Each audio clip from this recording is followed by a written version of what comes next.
Hello friends, आज के इस वीडियो में हम लोग यहाँ पर सॉल्व करने वाले हैं अष्टम प्रश्न पत्र और आज का लास्ट प्रश्न पत्र जो कि शांति शिक्षा में सतत प्रयास। सबसे पहले प्रश्न की यहाँ पर बात करते हैं, जो कि पहला प्रश्न दिया गया है कि सत्य, अहिंसा और सत्याग्रह के महत्व को बताया है। किसने बताया? अरविंद घोष ने, रविन्द्रनाथ टैगोर ने, महात्मा गांधी ने या फिर विवेकानंद ने। तो यहाँ पर सत्य, अहिंसा और सत्याग्रह का मार्ग ये किसने बताया था? महात्मा गांधी जी ने बताया था। सेकंड नंबर हो जाएगा आपका तनाव प्रबंधन की तकनीकी नहीं है सामाजिक सरोकार। व्यायाम करना, परिस्थितियों के साथ सामंजस्य स्थापित करना, यह सदैव चिंताग्रस्त रहना।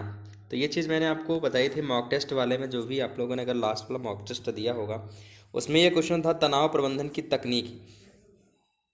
लगभग ये मैंने जितने भी मॉक टेस्ट करवाया लगभग सब में ये चीज़ आपको देखने को मिली और ये आपका जो है प्रीवियस ईयर का प्रश्न है। तो राइट आंसर आपका हो जाएगा यहाँ पर सदैव चिंताग्रस्त रहना। ये तनाव प्रबंधन की तकनीक नहीं है कि आप सदैव चिंताग्रस्त रहें। अगला हो जाएगा थर्ड नंबर कि निम्नांकित में सतत विकास का आयाम नहीं है सांस्कृतिक, पर्यावरणीय, असीमित संसाधन या फिर सामाजिक। तो राइट आंसर आपका जो हो जाएगा वो हो जाएगा हमारा ऑप्शन नंबर सी हो जाएगा, असीमित संसाधन हमारा करेक्ट आंसर हो जाएगा। अगला हो जाएगा फोर्थ नंबर, निम्नलिखित में से कौन सी क्रिया भौतिक हिंसा है? तो राइट आंसर आपका हो जाएगा यहाँ पर क्या हो जाएगा फोर्थ नंबर का, गालियाँ देना। ये आपका भौतिक हिंसा है। अगला हो जाएगा यहाँ पर कि बच्चों को सुयोग्य नागरिक बनाया जा सकता है। किसके द्वारा सुयोग्य नागरिक बनाया जा सकता है? पहला तो आप उसमें गुणवत्तापूर्ण शिक्षक द्वारा भी, नैतिकता का पाठ पढ़ाने से भी, सद्गुणों के विकास करने से भी। इस वजह से राइट आंसर आपका उपरोक्त सभी हो जाएगा। छठा नंबर क्वेश्चन आपका अतिलघुत्री वाला पोर्शन जो हो जाएगा, पहला प्रश्न अतिलघुत्री का हो जाएगा शांति शिक्षा का अर्थ। देखिए शांति शिक्षा का अर्थ जो मैं आपको बताने वाला हूँ जरूरी नहीं आप लोगों ने वही लिखा होगा। अलग अलग वैज्ञानिक अलग अलग मतों के अनुसार ये अलग अलग परिभाषाएं हैं, चूँकि इसमें किसी स्पेशल की परिभाषा नहीं पूछी गई है कि इन्हीं वैज्ञानिक की परिभाषा बताइए। तो आप लोग इसमें से कोई भी परिभाषा आप लिख सकते थे और लिखा भी होगा। शांति शिक्षा जैसे कि आपको पता है, शांति शिक्षा वह है जो मानव की मौलिक आवश्यकताओं तथा समाज की यथार्थ प्रकृति या स्वरूप का अध्ययन करता है। इसमें इन आवश्यकताओं की पूर्ति होती है। यह शिक्षा या विज्ञान लोगों को मानव अधिकारों के विषय में जागरूकता बनाता है, शांति शिक्षा कहलाता है। सेकंड नंबर हो जाएगा आपका व्यक्तित्व की दो विशेषताएं लिखिए। तो व्यक्तित्व की विशेषताओं के बारे में अगर बात करते हैं, यानी कि प्रत्येक व्यक्ति में कुछ ना कुछ गुण या विशेषताएं होती हैं जो दूसरे व्यक्ति में नहीं होती हैं। इन्हीं गुणों एवं विशेषताओं के कारण ही प्रत्येक व्यक्ति एक दूसरे से भिन्न होते हैं, यानी व्यक्ति के इन गुणों का समुच्चय ही व्यक्ति का व्यक्तित्व कहलाता है। अब इसमें दो विशेषताएं आप कोई भी लिख सकते थे।